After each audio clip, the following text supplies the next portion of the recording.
नारायण भगवान को अर्घ देते हैं, जल चढ़ाते हैं, तो वो जल पृथ्वी पर जब गिरता है तो उसके छींटे हमारे शरीर पर लगते हैं। क्या वो ठीक है?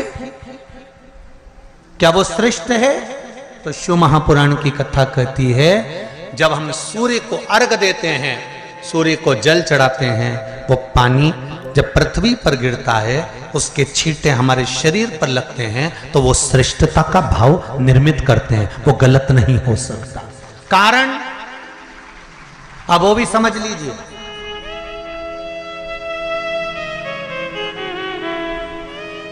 अब सूर्य नारायण भगवान को आप जल चढ़ा रहे हो तो छींटे नहीं लगे, उसके लिए क्या स्टूल पे चढ़ के चढ़ाओगे कि कुर्सी पे चढ़ के चढ़ाओगे? अरे बोलो तो सही। अब कई लोगों के दिमाग में यह बात भरा गई कि हम भगवान को जल चढ़ाते हैं, वो हमारे शरीर में छींटे लगते हैं, जमीन पे से पानी गिरता है, वो हमारे शरीर को छींटे लगते हैं, भगवान को अच्छा नहीं लगता होगा। कौन ने कहा? पहले तो उसको पकड़ के ला।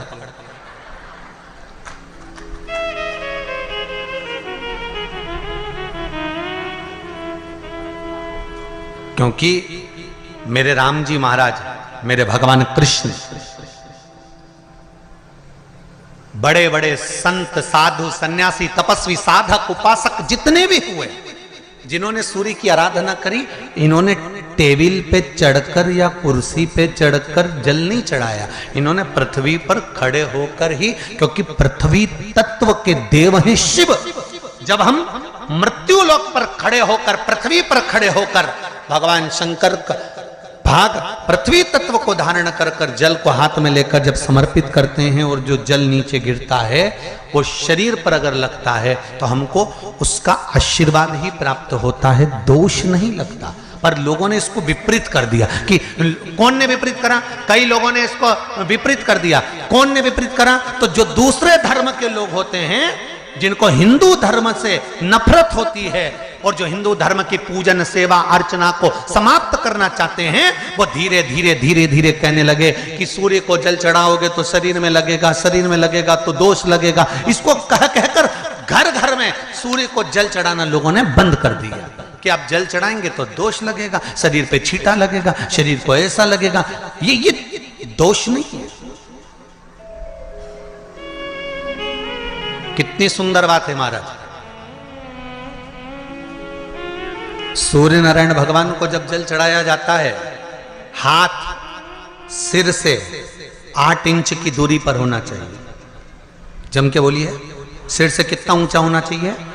8 इंच ऊपर अपना हाथ होना चाहिए मस्तक से सूर्य को जल चढ़ाते समय।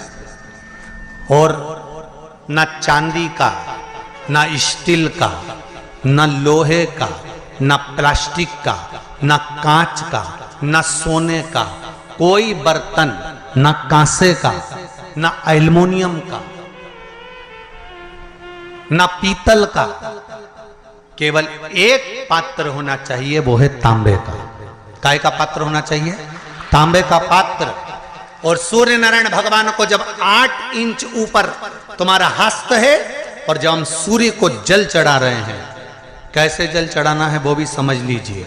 अगर कोई कैंसर का मरीज है, जिसके चेस्ट में कैंसर आ गया हो, लेफ्ट में, राइट में कहीं पर कैंसर आ गया हो, या कोई गठान आ गई हो, तो महाराज आप जल चढ़ाते समय उस जल की धार को सूर्य भगवान को जब चढ़ा रहे हो, तो धार आपकी गठान की ओर जाना चाहिए, जिससे सूर्य की किरण उस जल में से आपके उस स्थान पर पड़े, उस जगह पर पड़े जहां पर गठान है।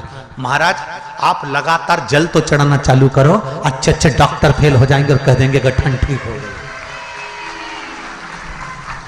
आपका लीवर और किडनी गड़बड़ कर रहा है, आप प्रतिदिन, आपका स्वास्थ्य गड़बड़ रहता है, आप प्रतिदिन ये ज्योतिष शास्त्र के अंतर्गत, रत्न शास्त्र के अंतर्गत, ये रत्न शास्त्र, ज्योतिष शास्त्र, रंग शास्त्र जो हमारे यहाँ है, रंगों के हिसाब से ये जितने रत्न होते हैं, माणिक हुआ, सोन, मोती हुआ, नीलम हुआ, मूंगा हुआ, पुखराज हुआ, ये क्यों कहते हैं ये पीला है, ये सफेद है, ये नीला है, ये लाल है, इसको शरीर में क्यों पहनाते हैं? उसका कारण होता है कि जब शरीर में पहनते हैं, सूर्य की किरण उसमें पड़ती है, हमारे शरीर पर वो कलर का इफेक्ट पड़ता है, उस कलर को शरीर पर लगता है, और शरीर पर लगता है तो हमारा शरीर धीरे धीरे, हमारी जो इंद्रियां हैं वो सही होने लगती हैं, काम सही होने लगता है। तो आप कहते हो ना, वीडियो अच्छी लगी तो वीडियो को लाइक शेयर सब्सक्राइब कीजिए।